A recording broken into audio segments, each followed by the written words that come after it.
So over there we've got two female white rhinos. And if you see, you can look at these two girls have no more horns left. Okay, so unfortunately for these two girls, they were involved in a poaching incident last year. Okay, so they were poached in a pride game reserve very close to us. And the poachers went in on foot and sedated these two females. And they used a chainsaw to cut off the horn. God. Alright, so they were left there sedated, and it was a miracle that these two girls woke up, because normally the animals, if they are left sedated, they will die. They woke up. They might have put in not enough drugs to take them out completely. And there was 3 of them, the male and the 2 females. The male did not survive this poaching incident because of his wounds were too bad. They basically cut off his whole top jaw. Okay, now these 2 females, after they were found, they were brought here to the centre and we started the healing process on them. Okay, so this has never been done before in the whole world. Nobody knew what to do at the centre, not even our vet. He's never seen a case like this. Right, so we basically started to put antibiotics on the open wound area, but we needed to close it because of maggots and flies and infections. Okay, on the antibiotics we put some cotton on it just to cover it nicely. Over the cotton we put some casts in there. Okay, so the normal cast where you break your arm or leg in the hospital, which they use there, we put that over and we kept it that way.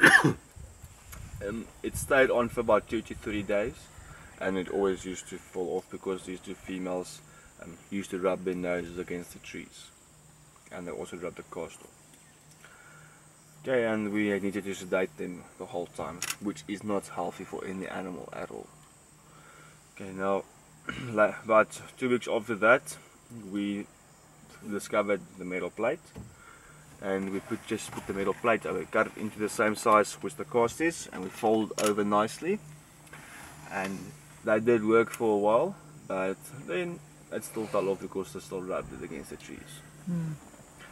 Okay, if you can zoom in with your camera, if anybody wants to zoom in and look at that metal plate, now you'll see that there's screws in there. Okay, and the only way to keep that whole cast onto that nose of the rhino is by drilling holes into the skull of the rhino. Otherwise it will fall off. Okay, and it has been like this for basically last year August. The cast has been on it. We change it now every month. We have to come and sedate it just because it gets dirty and full of sand, and we're scared of infections once again. Okay, so we go and clean it, we sedate it. The procedure takes about an hour. There's one in front of us, her name is Lion's Den, the bigger female, and the smaller one at the back, her name is Dingledal. Now if you can see Dingledal, you'll see that she doesn't have the cast on anymore, and Dingledal is fully healed. Okay, her wounds have recovered very nicely. Where Lion's Den, her wounds have also recovered very nicely, and they actually cut it into her nasal cavity. So she's just got a small piece that still needs to cover up with skin, and then we can take hers off completely as well. Now these 2 girls, they are not going to grow back the horns because they cut it so deep into them. So they basically cut the root out of the horn. That's what happened. Now it is very easy to identify that this is the white rhino, and the way we'll see this is by looking at the mouth. Okay, so they're eating now, but you can also identify it while they are eating by looking at the mouth. And when your white rhinos eat, the head is always down like that, because they feed on the ground. They've got a wide mouth to feed the grass areas, where the black rhino will have a little lip basically, and they will feed in the trees on twigs and leaves. Now if you can't see the mouth, you can look at other few things. Firstly, the ears, and your white rhino ears are sharp pointed, where the black rhino ears are round. And on the back, your white rhino has 3 humps, where your black rhinos only have 2. And when there's a little baby, your white rhino calf will be walking in front of the mother, and the black rhino calf will be walking next to the mother. Okay, so your white rhinos will prefer to live in areas like this, not very thick, nice grasslands where they can feed, where black rhinos, they will like very thicket bush areas where not a lot of predators will go and hunt. Now your rhinos are very blind animals, they've got terrible eyesight, but they do have excellent hearing and excellent smell. You'll see her ears are always moving around, she's listening to what's going on around her. And that's why your black rhinos are also more aggressive than the white rhino. They are even blinder than these two females. Okay, so these two girls, if they just look at us now from that distance, they'll see something is here. They don't know what, but it's something. And if they have to come closer, then you need to basically stand in front of us to be able to identify us. Where the black rhinos can't even do that. So whenever the black rhino calf is with his mother and she charges, he recognizes the figure almost and the smell and the sound of it, and he will remember it. And that's his learning lesson. He sees that as a threat then when he's older, and he will charge it. So anything he doesn't know as well, he goes for it. And these two females will not come closer to us now. They're busy eating. See, the food is too good. And sometimes they do come closer, actually come, and they come just say hello. And fully wild rhinos. They were born in the wild, they were raised by their mothers in the wild, never had human contact really, except on game drives. And since they've come here, they've been in the project we've been on, they've seen 100 of vehicles every day coming in, looking after them, the tourists coming in, and they've gotten used to the vehicles. And they come say hello, they come look at the vehicle, check you out. Sometimes she rubs her nose against the vehicle because it's a bit itchy, it's plaster basically, and they'll just walk off. It is about 2 to 3 rhinos that are being poached every day. Okay, and yeah, they believe in the next 5 to 6 years, if the poaching continues like this in South Africa, our rhinos are going to be fully extinct. And that is going to be a very big problem for us here, because it's a rhino, we're going to lose a very big thing at which we are extremely well known for, and that's going to be our big five. Does anybody know maybe why they call it the big five? Okay. The big animals? Leopards aren't big. Leopards are small. There's animals bigger than leopards. Okay, so back in the day, when hunting in South Africa and the whole of Africa was quite a big sport, and those were the 5 most dangerous animals to come out to hunt in the country, and that's how they got the name the Big Five. Injure a lion and see what happens. Run. Leopard as well, run. Elephant, run. Rhino, 50-50. Buffalo, run. They come for you immediately. Go on YouTube and type in canned hunting farms, lions, and see if it goes wrong. It's a few good videos there. Or they injure the lion and the male comes storming towards them.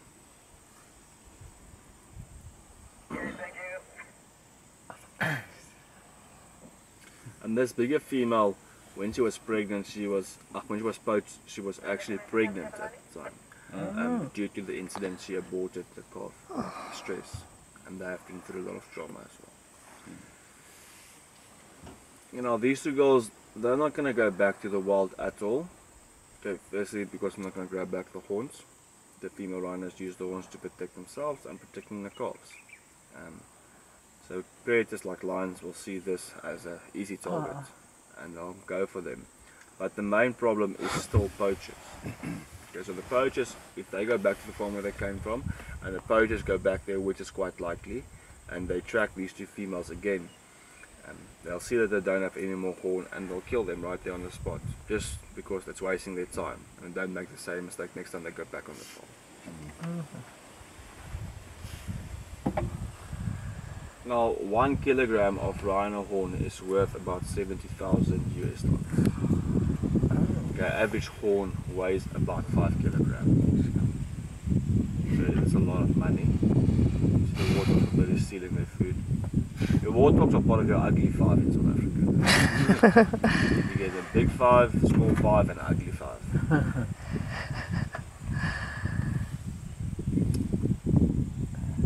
Even though the warthogs aren't quite big, they've got a big attitude.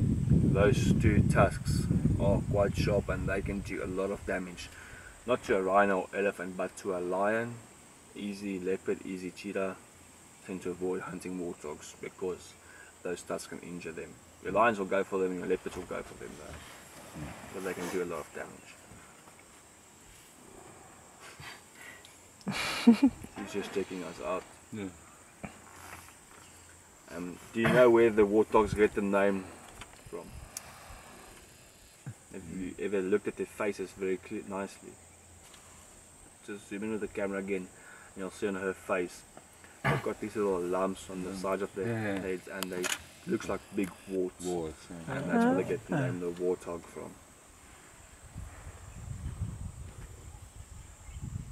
I mean, when they are very relaxed, they'll always go on their knees like that and feed. Okay. I prefer to eat like that. In the evenings they'll have a burrow where they'll go under to the ground and always bum first into the ground so the head can still be in the entrance. And the reason why they do that is just because if anything comes at them, they won't go for the backside, so they still have those two big tusks to defend themselves. And leopards do that quite a lot. They'll go into the burrows of warthogs and snatch the young ones or the bigger female or male.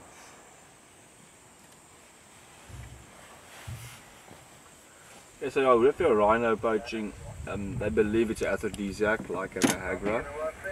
Now your rhino horn has absolutely no medicinal use to it at all. It's human hair and human fingernails, that's what it's made of. The reason why they believe it and the reason why the demand has gotten so big for it is because they mix Viagra in the powder and that didn't work.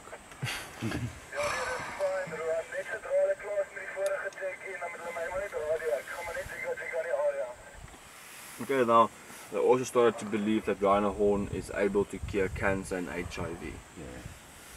But there's nothing on it.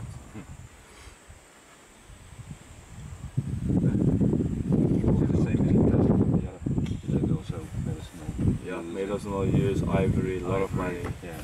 And those war in Afghanistan with America and Pakistan is ivory is paying for basically everything.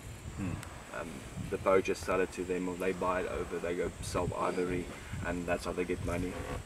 That's one of the reasons why elephant poaching is so bad. They're busy killing out all our elephants as well up in Africa and they're starting to move south to Botswana and South Africa because we've got a big population of elephants. We've got too many elephants for the country actually. And when they get south they're going to have big balls. It's going to be like Christmas for the poachers. There's a few reasons what you can do to prevent them from poaching, dehorn them, but it worked for a while, but there's still about that much horn left in that nose. Poisoning the horn on the outside, but they just used to grind off now. The best way is to shoot the poacher. But in South Africa we're not allowed to do it, the law protects them actually. Yeah, so if I shoot a poacher and I just injure him, he can sue me for attempted murder. Where in Botswana, if they see a poacher right there, they just take out the gun, they shoot him on sight. It's law to kill a poacher there. That's why that poaching isn't as bad there as it is here. Last year we lost 1,006 rhinos, which we know of. And this year it's over 600 already. No, I'm not actually in favour of captive punishment. No, you can make a case for it. Is it mine? No. So your white runners, they will weigh about 2.5–3 tons if it's a big male, and your black runners are smaller, they'll weigh about 1.5 tons to 2 tons. And being such a big animal, they're able to run about 50 kilometers an hour. That's quite a fast speed. It's faster than us. Yeah.